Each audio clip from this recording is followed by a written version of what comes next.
the greatest sage who defeated the demon lord, but for his power, he was betrayed and executed. Years later, he returned not as a man, but as the undead king. With his army, he began a new war to restore world order. This story began at the bottom of the Valley of the Dead. Dwight Garval, the sage of the past, sat next to a magical ball. He stroked the ball thoughtfully and thought about Claire Barton, the hero of the past. He mentally asked himself when he would build the world she dreamed of. Would he see her again?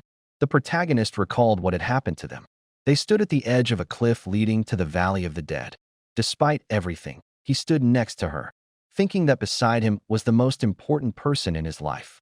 Together, 10 years ago, they defeated the Demon King, bringing peace to the world. They were the only ones who had dealt with that monster. But because of their power, they were accused of being potential candidates for the next generation of demons. Claire was a hero, the only one he cherished.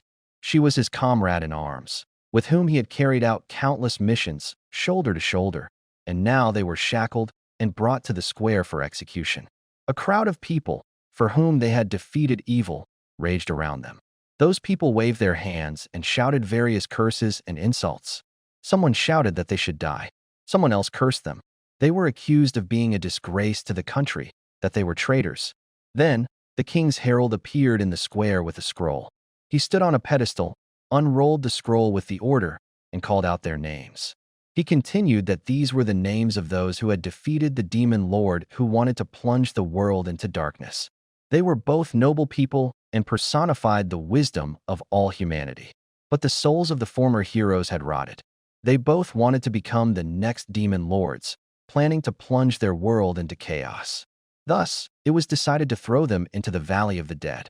Dwight shouted back that it was not true. They had not intended to become demons. Someone had conspired against them. They were the ones who had defeated the demon lord. They were the ones who had saved the world. In response, the people began to shout at him to stop talking nonsense. He was evil. They believed in them. The protagonist grew angry and tried to break free, but the shackles would not allow him to do so, and he fell into despair. He thought that if only he could remove these shackles, he would not be able to use the spell because of them. Then, the king himself spoke up. He told them that they were the demon lord's minions and that he had made a mistake by honoring them as heroes. He added that only death would be retribution for their sins. The protagonist ground his teeth at such injustice and suggested that Claire run away together, but she stood with an inscrutable expression, proud and calm. The girl refused him. She said that they wanted peace in the world. If they could achieve this by sacrificing her, she would gladly accept it. If he wanted to live, he could flee alone. They would be afraid to touch him since he alone had managed to kill the demon lord. Even if he escaped, they would not pursue him. Dwight was embarrassed and told her that he had not meant that at all. He simply wanted to continue being with her in their world. The girl looked at him sadly and said that she was very sorry for dragging him into all this. She thanked him for staying with her. He blurted out in response that he should be the one apologizing to her. At that moment, the king ordered their execution, and the guard's spears pierced them through and through.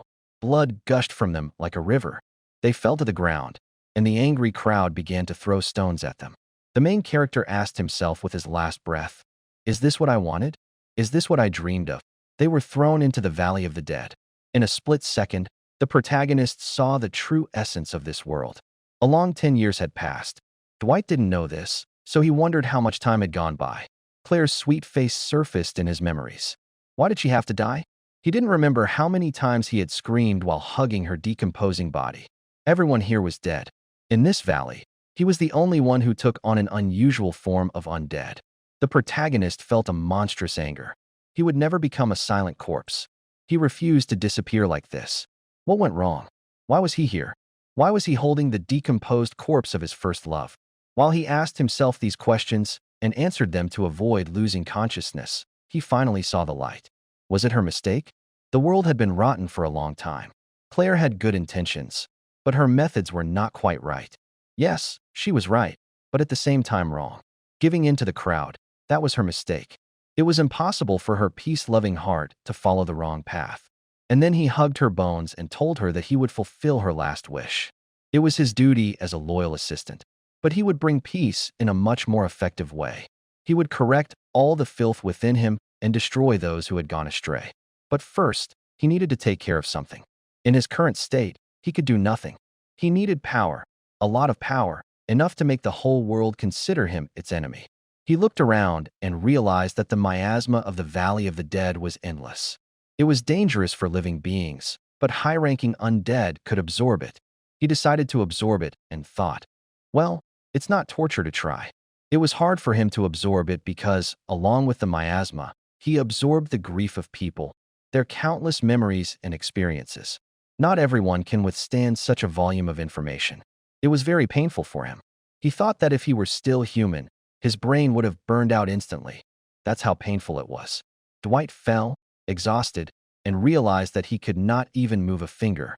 It hurt, but his throat still could not make a sound. After he came to his senses from the pain, he realized that he had absorbed all the miasma of the Valley of the Dead. The protagonist felt enormous magical power inside his body. This power surpassed the powers of the demon lord they had defeated. He immediately understood how he could use his new powers. The corpses that filled the valley were turned into his army of skeletons. He walked up to Claire and knelt down in front of her. Hugging her, he thought that he had used his power on everyone. So why was she the only one who did not come back to life? The protagonist angrily promised the girl and himself that the first ones he would take revenge on would be those who killed her. They would all definitely get their reward, and if this era did not accept them, then he would rise up against it. He would create a world without suffering. The protagonist gathered his entire army of skeletons, took with him the remains of his beloved Claire, carefully packed in a bundle, and they set out on their journey. At this time, a terrible thunder was heard over the king's palace. The guards saw the undead in fear. The protagonist stood in front of the guards and thought, this valley, where they were executed under the furious cries of the townspeople, this battle will be the beginning of a new history. And he furiously began his attack. But no matter what the guards did, they could not destroy the undead and his army. Moreover, those whom he had already killed rose again, but they were no longer people, they were zombies. And as if on command, they began to destroy those who had been their comrades just minutes ago. The soldiers were panicking. They saw that nothing affected the skeletons, and their dead comrades had turned into their enemies. They tried to call for reinforcements, but it was all in vain. The protagonist was surprised when he saw this sight. The dead were affected by the miasma and were turning into ghouls. Perhaps the soldiers were stronger and more experienced in battle, but there were many more skeletons. In an instant, a stream of white bones engulfed the entire battlefield before the protagonist realized that he now had not only the skeletons from the Valley of the Dead, but also the soldiers who had joined his army as ghouls. Now it was truly a whole horde. He finished off the last guard who swung at him. The protagonist looked around and saw that there were no living people left. He thought that his work here was finished. Now it was the turn of the city and its inhabitants. Let them wait for him because he was the one who would wipe them all off the face of the earth. At this time, the chief of the guard came to the king and reported to his majesty that the guards who were supposed to guard the Valley of the Dead had stopped responding. And most importantly, the horde of undead was heading straight for the capital. The king ordered him to gather all the holy mages and prevent the undead from approaching the castle. The patrol reported to the chief that the horde of undead was already on the horizon. He gave them the order to prepare for an attack. The soldiers were indignant, saying, "They are really here, but why are there so many of them?" The protagonist saw the fuss of the soldiers and realized that they had learned of their approach and decided to prepare. He thought that the mages and archers sitting on the wall were a common strategy used against the undead. Well, they were well prepared. He and his squad of skeletons and ghouls approached the walls of the castle, and arrows flew at them, but it was all in vain. The skeletons fell and rose again, terrifying the soldiers. The protagonist thought it was commendable that they took such measures, but they clearly underestimated him and his army. To them, they were just a horde of undead, so they only sent archers. He had destroyed all the soldiers who had attacked them. Now he would show them who he really was. Dwight shouted in a menacing voice so that they could all see what he was capable of. He created a powerful vortex ball and broke through the wall that protected the castle from the outside world. The protagonist himself was surprised that he was still strong enough to make a hole in the gate. But compared to the magical power he had when he was alive, he had definitely become stronger. This amount of power was something incredible. When he made his way into the city with his squad, all the townspeople began to run away. They screamed for help, knocking down others, even children, trying to save each other, trampling one another. The protagonist looked at all this and thought about Claire. Was this what she was trying to protect so fiercely? They were all so happy about their execution, but until now, they still did not know the whole truth. He turned and saw a man trying to cover the children with his body. He shouted at MC not to come near them and called him a demon.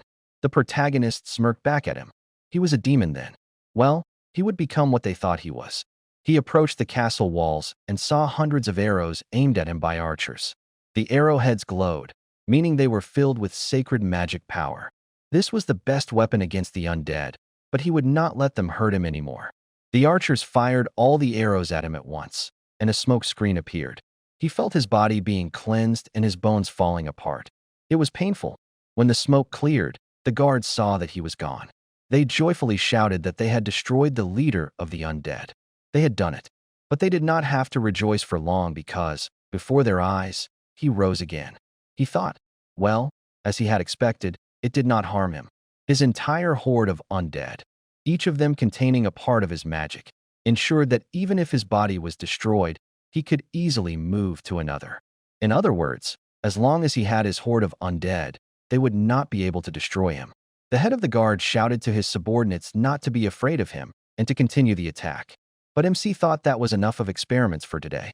He ordered his horde to attack the guards and devour them.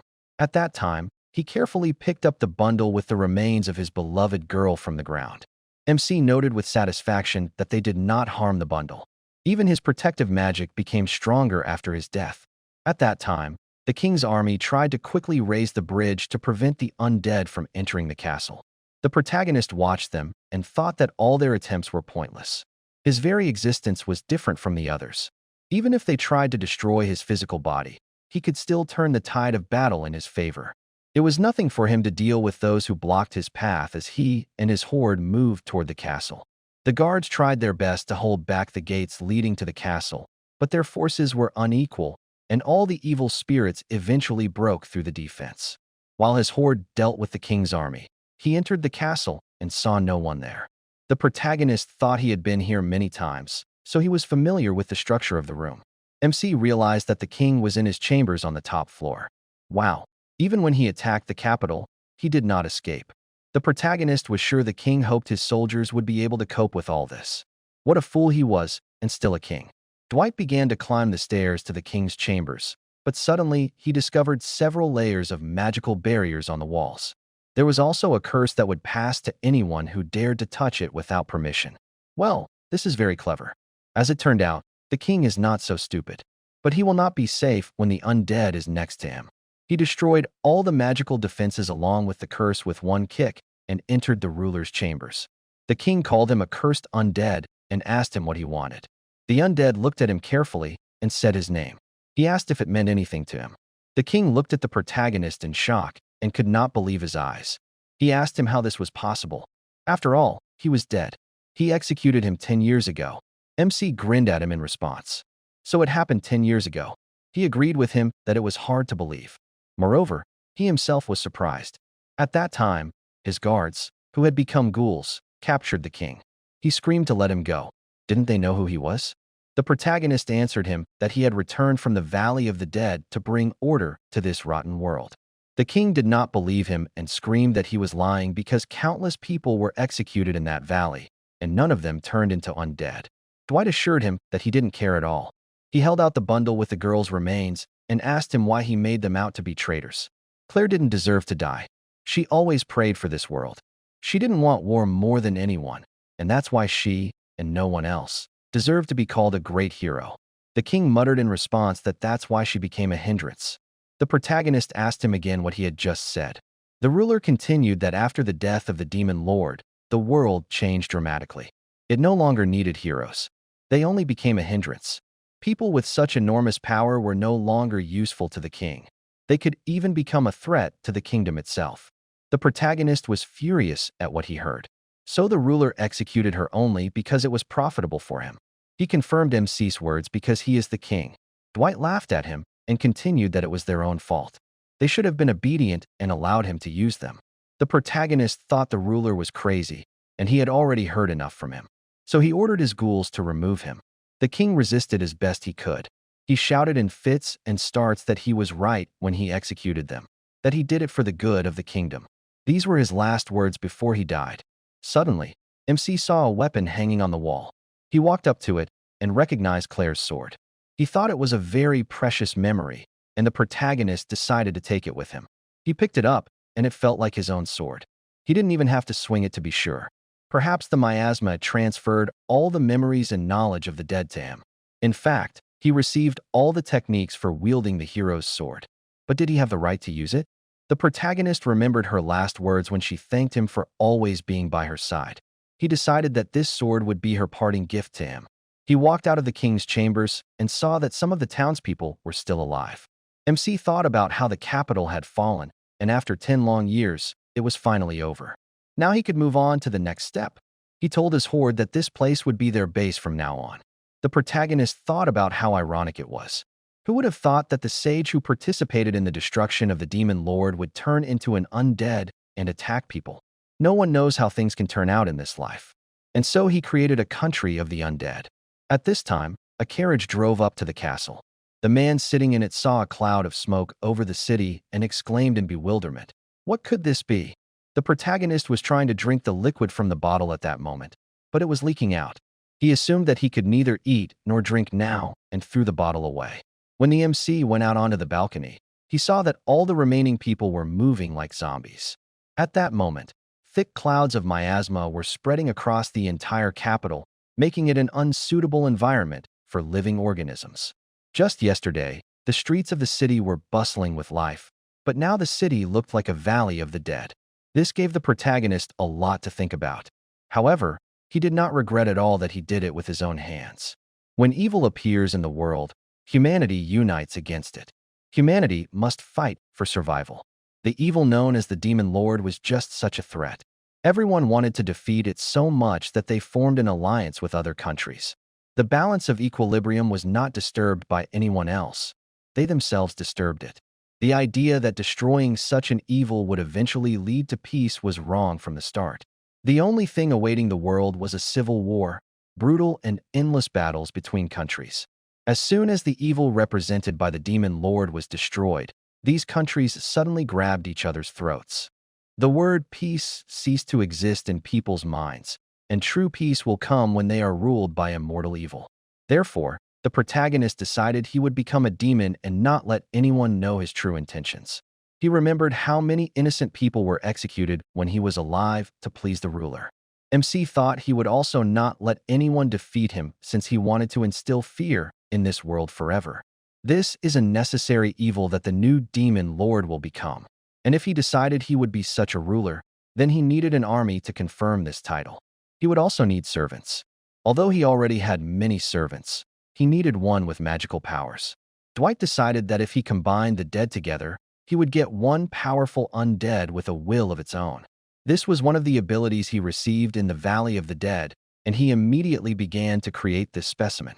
Gathering all the dead together, he created the strongest skeleton from them. The skeleton asked MC intimidatingly, "Did he create it?" Dwight realized he had summoned such a powerful undead. He had a huge amount of magical power, as he thought. Without a doubt, he could rival the demon lord they once defeated. MC confirmed the skeleton's guess that he created it, but he realized he could not quite control it. Luckily for him, this monster at least talked. If they could communicate, then the protagonist hoped they would be able to negotiate. At that moment, the skeleton let out a menacing, frightening roar and attacked MC with lightning. The protagonist thought the skeleton had gone berserk and that he would hardly be able to negotiate with it. He accepted its attack, and a fight ensued between them. Finally, the skeleton admitted that he was its creator. The protagonist noted that the monster had turned the miasma into a pair of wings and had also acquired the ability to attack with lightning. He was doing a pretty good job of controlling the miasma. Perhaps MC would not have had a chance against him if the demon had come at him with the current level of control that Dwight had. He would have let it rage for a little while longer, but then he got tired of it.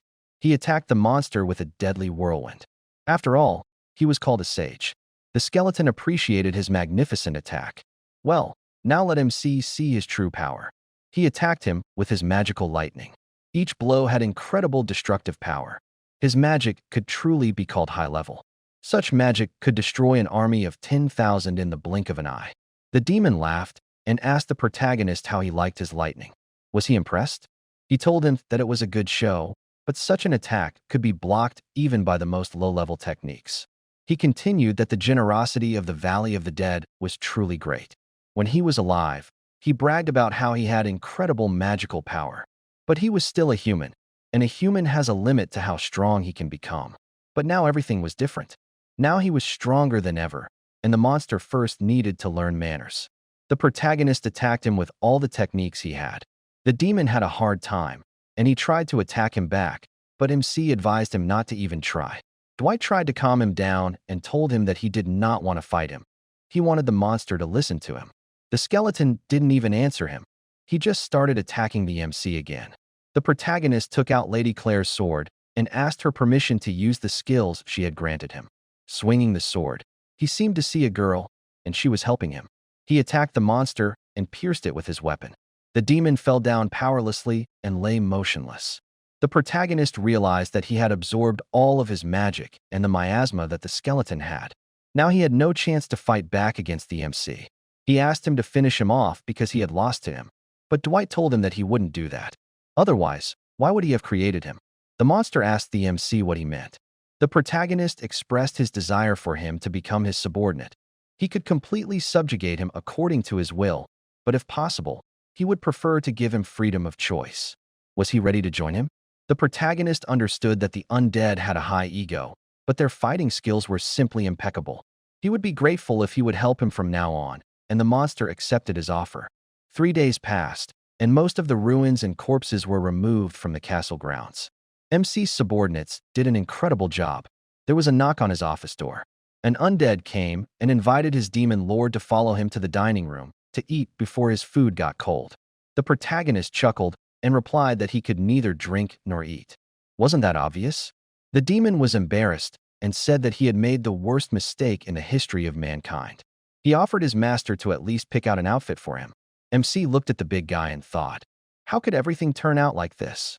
Grom became his devoted follower. His rebelliousness instantly disappeared as if it had never been there. Now he tried to please him in every way. Just recently, Grom told him that he admired the goal that the protagonist was pursuing.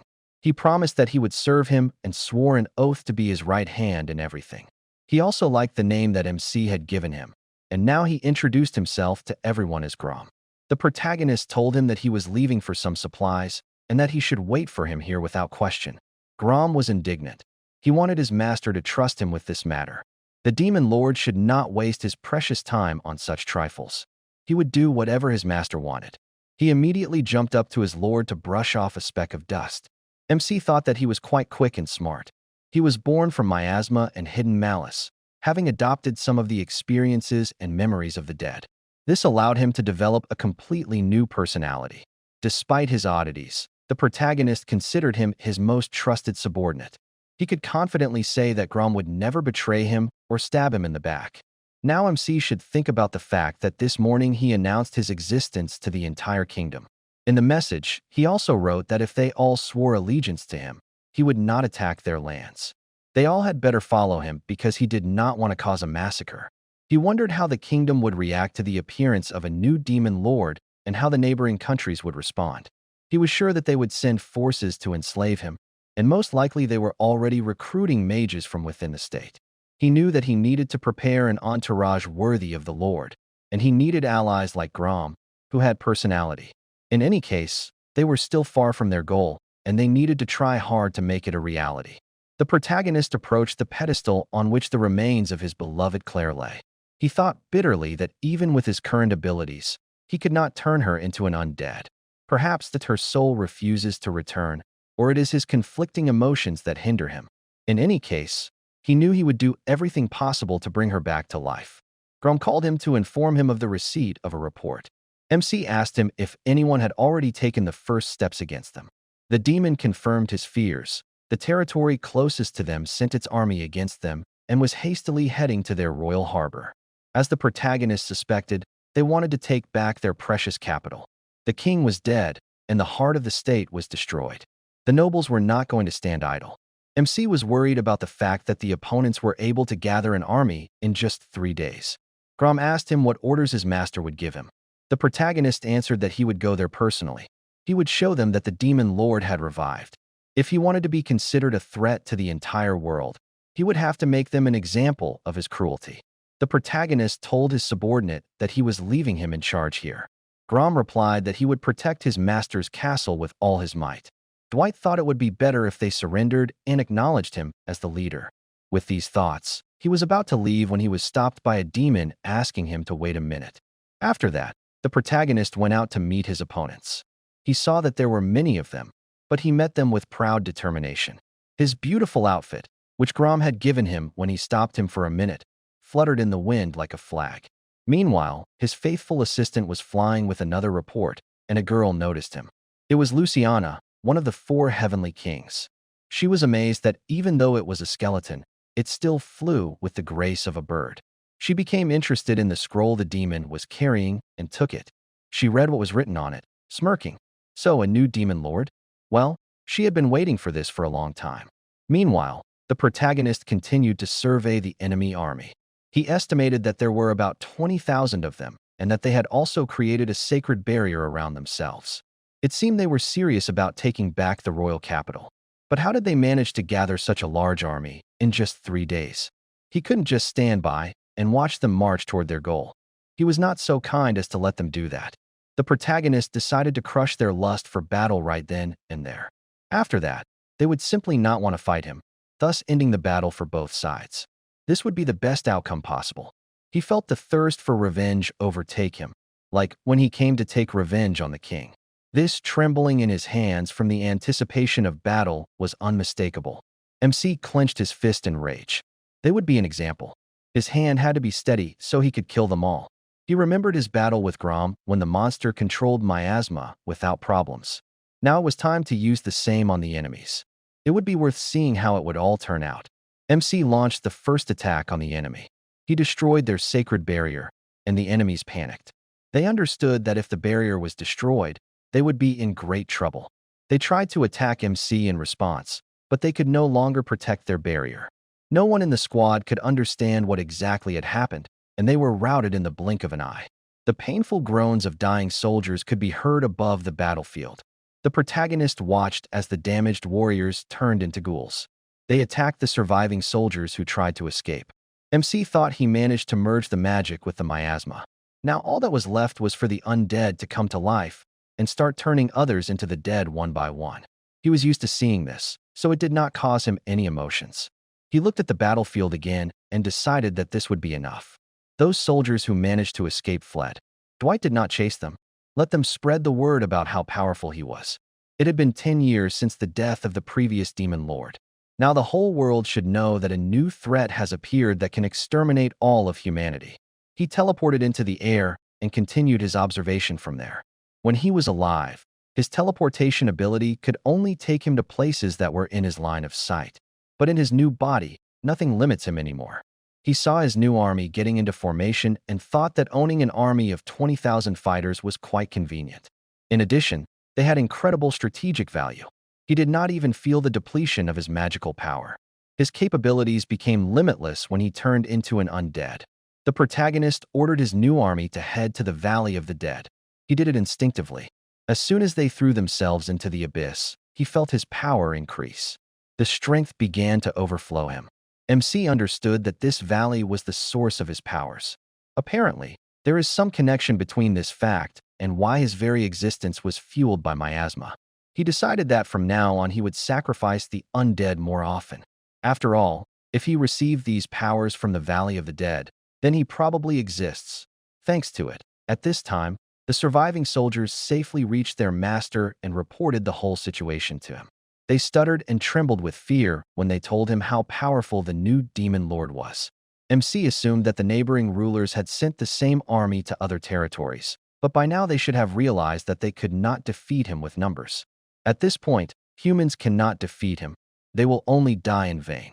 He just wants humanity to realize that this world is in danger in the person of the demon lord. Then he can maintain peace in the world. He teleported to the capital, but did not go straight to the castle. He wanted to walk along the streets of the royal city. He was hurt by the depressing view of the capital, layers of miasma and ghouls everywhere, but he did not regret choosing this path. The sage is no more. Here and now there is only the immortal demon lord. The protagonist approached the castle and did not recognize it. It looked completely different than when MC left to meet the enemy. With the thought of what could have happened, he ran into the castle and immediately understood everything. Grom cried fiery tears so much that he set fire to the handkerchief he was using to wipe his tears. He had been watching MC's heroic act with the help of the Farsight spell all this time and was completely delighted by his master's magnificence. The protagonist asked him why the appearance of the castle had changed so much. The monster replied that he had changed the design of the castle to match his master's powerful aura. He had also worked on the defenses so that uninvited guests would not visit them. But if his master didn't like all this, he would return everything to its place. The protagonist looked at his subject and thought that if he had a tail, he would be wagging it now. Although he changed the appearance of the castle as he saw fit, various techniques were also used to strengthen its defenses. Anyone who entered the castle without an invitation would be burned alive on the spot. Just by the way Grom managed to do this in such a short time, one can tell that his strength is incredible and his motivation and determination are overflowing. Although you can't tell from his behavior and his words, this creature inspires incredible fear. The protagonist answered him that he himself did not take into account that the castle would need protection, and he was a good man for taking care of it. MC thanked his faithful assistant. Grom beamed with pleasure at the praise of his master. He was very happy to hear such things from him. He added that it was worth all the effort he put into arranging the castle, and he was happy that he could be of use to the great Lord of Demons. Dwight told him that he was also happy to have such a good subordinate, but next time, before changing something, let him consult with him. The demon agreed with him, promising this. Suddenly, they both felt someone else's negative aura. They realized that uninvited guests had come to them. They reached the gates of the capital and saw that a horde of werewolves was standing in front of them. Grom noted that this was a huge army, and it was strange that they had been able to spot them only at the last moment. The protagonist replied that most likely they used some kind of disguise to hide their presence. He advised his assistant not to worry about it, calling this army a pathetic bunch of trash. The demon asked him if he knew them, and MC confirmed that he knew them. He had crossed paths with them when he was still alive. They saw the leader of this army. She looked at them defiantly and smirked. Grom assumed that this succubus was their leader, but how did his master know them? MC explained to him that Luciana was the late demon lord's subordinate, one of the 4 heavenly kings. The demon was surprised. The late demon lord is a former heavenly king. What does this even mean? Dwight told him that they would talk about it later. First, they should greet their guests. He asked her what brought her to his domain. In response, she asked him if he was the new demon lord. The protagonist confirmed this and added that he had proclaimed himself as such. The girl dismissively drawled that she understood everything. Grom was outraged by her behavior and growled. How dare this brat talk to his master like that? He promised to rip her head off if she continued to behave like that. She feigned fear, as if to say what terrible things he was telling her, but then she looked closely at MC and recognized him as the sage. Dwight. Grom was again outraged by her defiant behavior and wanted to teach her a lesson, but the protagonist stopped him. He told him that he would figure everything out himself. He turned to the girl and told her that they had not seen each other for a long time.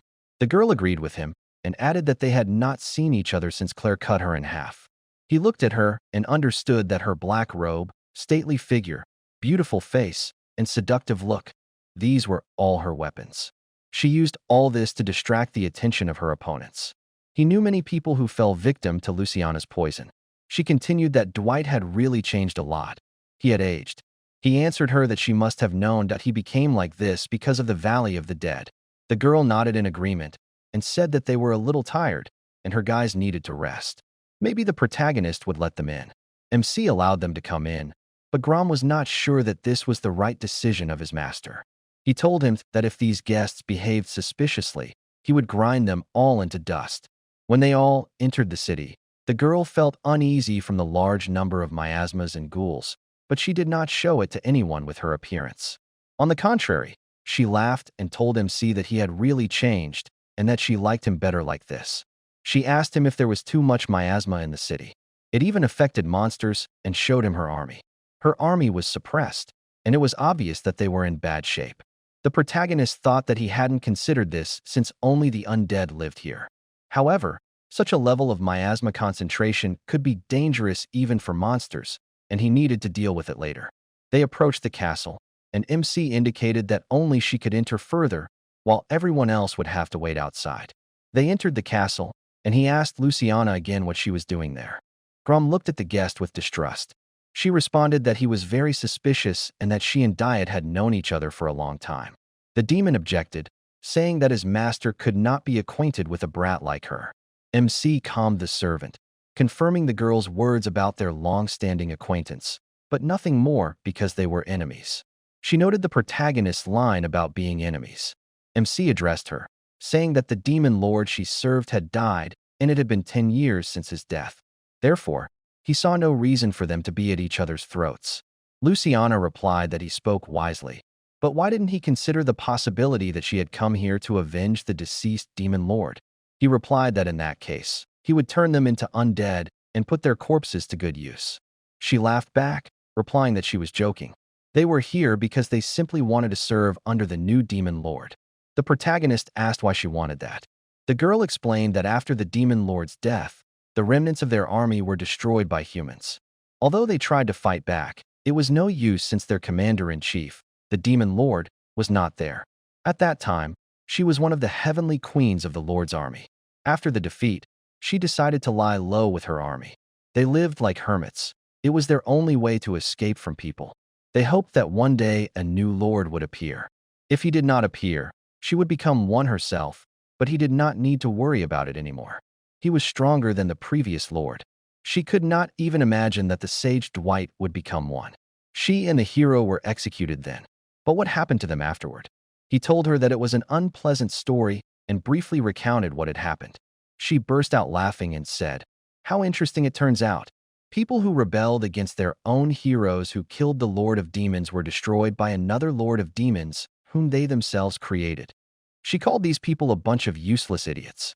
She noted that MC had an interesting way of thinking, but how come he hadn't destroyed them all yet? He told her that all his efforts were aimed at maintaining peace in the world. He had wanted this while he was still human, and even now he was not going to betray his ideals. Besides, this was Claire's dream too. Luciana understood him and his goal, but what was he going to do next? They also wanted peace, so they would lend him their power and technology. In return, she asked him for the royal city as a reward, and then they would find excellent servants for him. The protagonist noted that their interests coincided, and both sides would indeed benefit from this.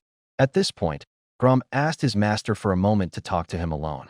MC agreed, and the demon asked him if he really trusted this girl. The protagonist told him that he knew what Luciana was capable of. He didn't trust her completely either, so they should keep an eye on her. Of course, it would be a bummer if they started destroying humanity as his subordinates, but her demon army would be very useful to them. He continued that they were just going to use each other, and that's it. Nothing more, nothing less. Grom expressed his agreement with his master's decision. MC told him that when the time came, he would need his power. The demon laughed and told him that he would dedicate every ounce of his power to help him. They returned to the girl, and MC apologized to her for making her wait. He announced to her his decision to accept them all. He promised them a safe haven, and in return, they would take part in his war against humanity. Luciana expressed her gratitude to him. She hugged him and asked him to take care of her. He wondered why she was acting like that. The girl told him that she liked strong men. It was the same with the previous demon lord. She became his subordinate because she fell in love with the aura that surrounded him. Grom was furious when he saw her behavior. How dare she disturb his master? He asked the protagonist not to let her fool him because this woman was definitely a real nasty piece of work. The girl laughed and told him that he seemed a little special, but he was still very far from the level of the demon lord, and she was only interested in the best. Grom advised her to keep her mouth shut. Otherwise, he would turn her pride and beauty into something ugly. She answered him, "Let him come. She will show him her special attitude." They grappled in a fight. The demon shouted that he would turn her into dust with his magic. She retorted that she would put him in his rightful place. The protagonist looked at them and thought that he would not let them do what they wanted. He decided to go and inform Lucian's companions about their agreement. After a while, they decided to capture a neighboring city. Inside, one of the knights shouted to his army that they must stop the enemy right here and not let them break through at any cost. The knights fought fiercely against the army of undead and demons, but it was all in vain. The protagonist rose into the air and thought, he now has 120 subordinates under his control. They are capturing a city in the north of the kingdom. He allowed Lucian's people to join the battle in this skirmish. He is purposefully destroying the kingdom using his movement magic. So far, so good. Grom, fighting with the knights, shouted at them to let these pathetic humans bow before the Lord of Demons. MC called out to him and noted that their goal at the moment was not to destroy them. Let him not go too far. He thought at the same time that in their business, an uncontrolled attack could end up destroying everyone. Their goal was to make them realize the threat of the Demon Lord and at the same time lay a foundation for humanity to cooperate. Naturally, Grom told him that if he wanted to subjugate them, then this number of fighters should be more than enough for them to understand how great the difference in strength was. He returned to the fight, shouting at the opponents that he would show them his boundless strength. And MC thought, it's not like he lost sight of their goal. The battle continued, and after some time, the lord of this city heard a cry that the enemies had broken through to the city. He shouted to his soldiers to hold them off. At this time, the protagonist broke into his chambers. While the lord screamed at him not to come near him, MC thought that this lord was willing to sacrifice his domain for safety since it became clear that the city was doomed. He was not afraid to show what interests him. In the ideal world that Dwight was striving for, there was no room for such behavior. The lord continued to insult the MC, and then Grom appeared. He heard the idiot insulting his lord and shouted at him not to think that his death would be painless. But the protagonist pushed the demon away, telling him that he would deal with him himself. He pounced on the lord and destroyed him. He squeezed his heart in his hand and thought that selfish people as gloomy as this freak of a ruler would be wiped off the face of the earth as an example to others. He did not want to see people drag each other down.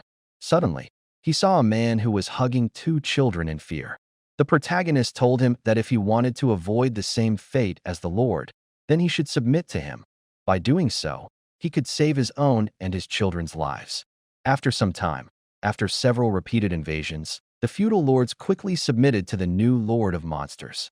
Now the territories in the interior that they had conquered near the fallen capital were considered part of the demon lord's domain. This was mainly because he had invaded almost all the cities in the kingdom, even if it was on the surface. They were allowed to continue their normal lives as before without interference. But submission was a prerequisite for normal life. As more and more people came up with a plan to destroy the protagonist, they should put aside their differences and unite with the common goal of overthrowing the demon lord. Dwight and his army returned to the capital, and Luciana noted that he was very fast. The protagonist thought that their combined forces of ogres and undead were absolutely incredible. The undead could break through on their own, and thanks to the others, they were able to besiege the territories much faster. The presence of the monster army that the girl was leading certainly made a big difference. He told the girl out loud that they were able to solve all the problems better than they had originally planned. It's also because they're great subordinates. Luciana blushed and told him that she trained them herself and was very happy that they helped him. She invited him to have tea together, but Grom protested that his master should not accept her invitation. He was sure that she had ulterior motives. She agreed with him, deliberately goading him that it could be called that. Grom became even more angry that she wanted to take his master away from him. The protagonist asked them to shut up and added that they could flirt later. They both shouted at him that there was no flirting between them, and they both calmed down immediately. He looked at them. It seemed that these two were getting along to some extent. He mused that with the best troops under his command, it was only a matter of time before he would control the entire kingdom. From now on, personal lands would turn into battlefields. This was the beginning of a great war. After a while, the situation developed in such a way that, at the moment, there was no active action outside the country. Due to the fact that the damage inflicted by the undead is limited to the borders of the kingdom, the neighboring countries took a wait-and-see attitude. It seemed that they even liked the fact that a new demon lord had appeared. Therefore, the protagonist decided to go on the offensive. Let them not think that it would not affect them. Grom gathered everyone in the hall and began a war council regarding the future domain of the Demon King. He sarcastically asked Lucian if she was against it. She retorted that he should continue. He put a monocle over his eye. She ridiculed him. It did not suit him. Grom shouted at her that she was a scoundrel, and they again clashed in a verbal dispute. The protagonist asked the girl not to incite the demon. She agreed to this. The monster continued that now most of the kingdom was captured by the demon lord. It would not be an exaggeration to say that the conquest of the country was practically complete. Of course, the border areas and the lands of some aristocrats were not yet in their hands, but they were cut off from supply routes, so their capitulation was only a matter of time. Then they would strike at neighboring countries. No matter how you look at it, the area of their dominion was quite small, and most likely that is why the rulers of the countries did not pay attention to their outrages yet. Among the kingdoms, there was one that required immediate intervention, namely this small state. It was adjacent to the southwestern part of the kingdom and had been acting suspiciously lately. The protagonist said that he had already heard something from Lucian. The girl replied that, according to her information, this small country had gathered an army on the border of the kingdom. It seemed that they were preparing to liberate the capital and were striving to expand their own territories. The only thing that worried her was the quality of their equipment. It was very likely that they were receiving military support from outside, which meant that there was some state that was secretly pulling the strings. It was not known who exactly had a hand in this, but they could not ignore these plans either. Grom added that for the sake of the future, they must strike first. They were waiting for the master's decision. The protagonist thought that people needed to understand that the threat in the person of the demon lord would hang over the whole world. It did not matter who manipulated that country. Their destruction was the first step to achieving peace. He said, "Everything is decided. They will burn them to the ground." Grom shouted happily. He expected nothing less from the Lord. Luciana happily added, "She will also use all her strength." The protagonist said, "As for the plan, they will invade and occupy it in one fell swoop, and then they will reveal the identities of those who are helping them."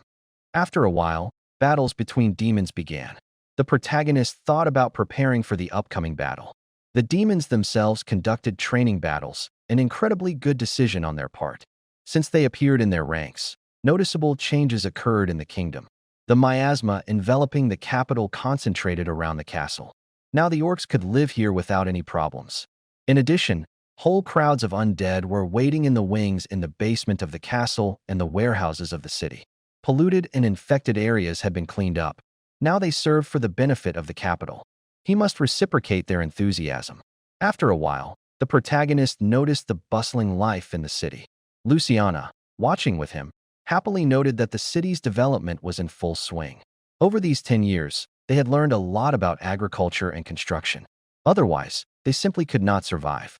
Without the harmful effects of miasma, these lands were perfect for life. The protagonist replied, "Of course. After all, this is the former capital." Even though he attacked this place, he thought that they had started to revive the city in order to improve the quality of life. Suddenly, the protagonist noticed a man among the crowd and pointed at him in bewilderment. Luciana explained that they were her slaves. They seemed to have settled in well in the new place. The protagonist thought about it. People and demons got along together. In life, he never even dreamed of such a thing. He wanted peace, and even if he had taken such a bizarre form, he was happy. Now they were his people. He would protect them from enemies that could invade them. This truce was possible only because the controlled territory was very modest. Dreaming of expanding it to the scale of the whole world was very utopian. However, sooner or later, it would happen. For peace to come to the whole world, it must be controlled by universal evil. The protagonist approached the image of the heroine and thought about it. Thanks to frequent raids, his strength had increased. And yet, he still could not resurrect her. He wanted to believe that if he built the world she wanted, then he would be able to see her again. Only he could do it. Suddenly, Grom called out to him and noted that it was time. Was he unwell? The protagonist began to walk with him and answered that he was simply lost in thought. The protagonist went out onto the balcony, seeing a huge crowd of creatures, noted that it was an impressive sight. Grom said that each of them was eagerly awaiting his order. Silence. The demon lord speaks. Let them listen carefully. MC thought, loving battles and wanting to thank him for the kindness he had shown. Seeking revenge on people for what they had done. Each person who came had their own purpose for arriving, but everyone had one thing to do. He began his speech, saying that once upon a time, there lived a sage. Together with the hero, He survived many deadly battles and eventually defeated the demon lord. It doesn't matter how he ended his life. The main thing he learned from it was one truth. This world is wrong. They are its victims, creatures sifted out by the natural flow of time. Do people like them have any way to resist this world? The answer is yes. Since this world has rejected them, they must trample it. It's time to trample it into the ground. Let them soak their bodies and souls in evil and become the makers of history. The new demon lord is coming. The creatures enthusiastically let out a battle cry in agreement with the protagonist. He continued that they would become absolute evil. Are they ready for this? The monsters greeted his words and questioned enthusiastically. They responded with agreement. MC told them that they are the vassals of the current demon lord. Nothing should hold them back. Let them give free rein to their instincts. He thought that this would be enough to sow panic among the people. When the protagonist returned to the castle, Grom told him with admiration that his speech was great and that he admired him. MC told him that he only raised their morale. They did not know his true goal. The demon asked him if he was sure that it was worth hiding from them. Dwight did not think that they could find out about it, but even their allies should not know about it. He thought that after assessing the current situation, he decided to tell about the true peace in the whole world to a small circle of his close associates. If people found out about it, his authority as the Lord of Demons would be shaken. Then he would not be able to inflict universal horror and the threat of destruction on humanity. Grom thoughtfully said that his master chose an extremely difficult path. In response, MC asked him if he thought that the protagonist was stupid. The demon obsequiously replied that he didn't mean that. There was simply no master kinder than him. Dwight laughed at the words of his subject. Meanwhile, in another city, a young man was sitting in chains in a dungeon. He was tired of hanging around here, and it was unlikely that anything interesting would happen. At this time, the protagonist was getting ready for another campaign, and Grom reported to him that all preparations were complete. MC praised him and said that he would remain in charge here. The demon assured his master that he could rely on him. He would drive all the enemies away. Luciana mockingly asked MC, would this knuckle really cope? What if, when they returned, the capital would be occupied? Grom again fell for her mockery, and a verbal altercation ensued between them. The protagonist barked at them both to shut up. He noticed that they had become completely relaxed. Dwight looked at his army, 1,500 undead and 200 demons, a total of 1,700 combat units. A laughable number considering that they were planning to besiege an entire country. However, his presence added significant weight to his army. He entrusted Grom and everyone else with the defense of the capital. Luciana told MC to rely on her. She would protect him. She also told Grom to guard the capital well, and the demon did not even argue with her on this. She turned to the protagonist again. Would he take the honor of giving the first order? The protagonist addressed his army that their time had come. He had nothing more to add. Let them stay alive and glorify them. At this time, on land and water, the soldiers of that country lined up to defend their land. The protagonist and Luciana saw them, and the girl was amazed that they were walking in even rows. She was surprised that they were able to transfer so many people at once. They were in for a very tough fight. MC thought that they trusted the girl's army to scout out the enemy country. They were originally planning to attack suddenly, but their plan was doomed to fail. He told her that if they couldn't even do that, they couldn't claim to be the universal evil. She asked him if he would offer them to surrender. MC told her that, of course, he would like to do it without bloodshed. He addressed the enemy army that they were the army of the demon lord, and their army was the one with whom they would have to cross swords. However, he was ready to offer them peace. But the enemy army didn't even listen to him, and with a call to remove them, they rushed into the attack. The protagonist gave the order to all his troops to begin the offensive. Let the magic division attack everything at once. The enemy was determined not to let them approach the country. Luciana asked MC if it seemed that bloodshed was unavoidable. He answered that, unfortunately, it was. She said sadly that people were fools and they hardly had a choice. The protagonist answered that he knew it himself, but they themselves rejected their offer. He shouted to his army to bring down all their destructive power on the enemy. The Navy received the order to fire at the undead. When the enemy saw that the skeletons were trying to swim to them, they began to laugh at them. Their commander shouted that the undead were drowning on their own. What stupid creatures they were. They definitely couldn't reach them. But they underestimated the army of the new demon lord. His army suddenly appeared near the ship, and the warriors attacked it. A hard battle ensued, but in the end, the ship was sunk along with those who were on it. Luciana laughed when she saw the result. She noted that it was a beautiful picture and took out a bottle of wine. The protagonist wondered why she had brought this with her. She told him that it was more fun to fight like that. He asked her to take the matter more seriously. The MC looked at the remains of the sinking enemy ship and decided not to interfere any further. Let his army be confident in its strength even when he was gone. Now it needed a heady, dizzying victory. Dwight and the girl moved toward the bridge to see how their army was doing. On the way, the girl told the MC that she was always serious. Succubi do not get drunk from wine. She was intoxicated by the beautiful action that she was witnessing now. The protagonist, looking at his army in battle, said that they captured the channel.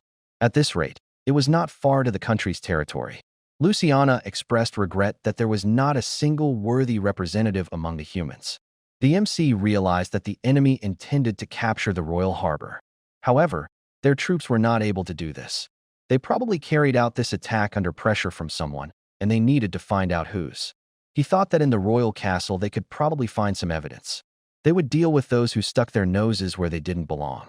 They went to the castle to get evidence. On the way, the MC thought that the enemy forces were too insignificant to pacify the demon lord. Therefore, most likely, they were achieving something else. But what? They entered the castle grounds, and Dwight suggested that the girl crush the rebels to smithereens. This was the best they could do to prevent any rebellions. She agreed, but said that it was somehow boring. Even if small, it was still a country. There must be strong fighters. He answered her that in his lifetime, people capable of resisting an entire army of demons could be counted on the fingers. He continued that it was them. But then the girl interrupted him and added that they couldn't have done it without him and the hero. Was that what he wanted to say?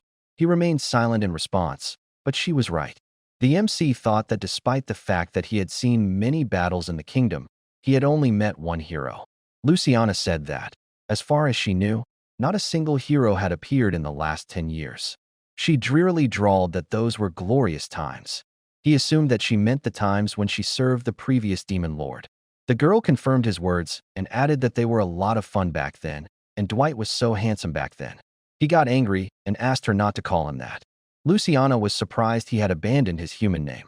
The MC told her that it didn't matter at all. The girl said with conviction that he was a person and not some demon lord. Why did he perceive himself as a tool and nothing more? He muttered back that he wasn't interested in worldly concerns. He was only interested in achieving his goals. Suddenly, the girl grabbed his face. He got scared and asked her to let him go. But she demanded that he swear to value himself as a person. The MC told her in response that he didn't have time for that now. He needed to concentrate on the battle. Luciana asked him, "Is he saying this after all the achievements of their army? Then let him be calm.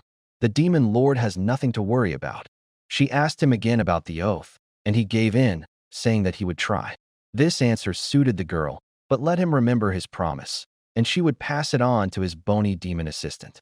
And then she added that if something was bothering the protagonist, he could tell her without embarrassment. For example, something that he didn't dare to tell his bony subordinate. The MC simply told her that he trusted her. Luciana enthusiastically asked him to rely on her, and gathering all her might, she routed the enemy unit that was blocking their path. He thought that the girl must not have been completely satisfied with his answer, but she really wanted to cheer him up. He was surrounded by such beautiful vassals. She reported to him that the army was defeated and that she was no longer a hindrance to them. Apparently, they were saving their strength to defend the castle. The protagonist grinned. Brave enemies, but too naive. He decided to inform his assistant, Grom, about the intermediate results of the battle and added that he would be back soon. After some training, he learned to move from one body to another without destroying the previous one. For the undead, this method of movement was more convenient and much less expensive than teleportation magic. But in any case, he turned into a black skeleton. It did not bother him much, but still bothered him a little. He appeared in his castle unnoticed by his assistant. When he called out to the demon, Grom was confused, thinking, "What is his master doing here?" He joyfully rushed to meet him, happy to see his master. The protagonist replied that he had come to report on their progress. Everything was going according to plan, and they would soon reach the capital. Grom exclaimed that he expected nothing less from him. The pathetic humans had no chance against his lord's army, and he had foreseen that things would turn out this way. The MC continued that they would probably return home tomorrow and let the demon continue to guard the capital. Grom assured him this would be the case and that they would raise their glasses upon his return. The protagonist returned to the battlefield and noted with satisfaction that the battle was nearing its end. Luciana flew up to him, and after he asked how the situation was, she reported that their army had captured most of the capital. But there was one small problem. The prisoners had broken out of their dungeon and were carrying the dead away one after another. It looked like they would need reinforcements. The protagonist was surprised by this. He assumed that the battle could drag on, but the most problematic would be the siege of the castle. And here were the prisoners. It seemed that the contingent there was indomitable. He wondered how many of them were there. She frowned and answered that only one prisoner had stood up to an entire army of demons and smashed it to pieces. She dared to assume that he was comparable in strength to the hero. The girl remembered how the prisoner behaved, screaming when he was throwing the undead. He screamed that they would not have enough undead to defeat him. The MC was surprised. Only one prisoner comparable to the hero? At the moment when the world was in danger, a hero appeared as if fate itself did not want to tolerate the existence of evil. At least that had been the case before. Heroes were created to defeat evil. The heavens themselves favored this. Luciana asked the MC if he suspected someone. If he was that strong, the MC must be familiar with him. He told her that he had someone in mind. Perhaps the one he was thinking of was thrown into prison before the war with the demon lord escalated. Being too willful and unbridled, this guy ignored all the rules of order and committed countless crimes. You could say he was almost a daredevil. He introduced himself to everyone as Henry Bracken. The protagonist flew up to the prisoner, who asked the MC if the black skeleton was the leader of these undead. He added that he was tired of fighting weaklings and offered the protagonist to fight him one-on-one. The protagonist told him that he did not have time to fight him, but then the prisoner struck him with such crushing force that he was thrown aside, and the girl began to worry about him. Henry laughed mockingly, commenting on how weak he was and telling him to pull himself together so they could have fun. The protagonist got angry at him and launched a fireball at him. Luciana asked if he was okay. The MC assured her that everything was fine. He thought that the guy did not have any magic at all. He broke through his defense relying only on his physical strength and stopped the fireball with his bare hands. Meanwhile, Henry told him that he almost turned him into a kebab.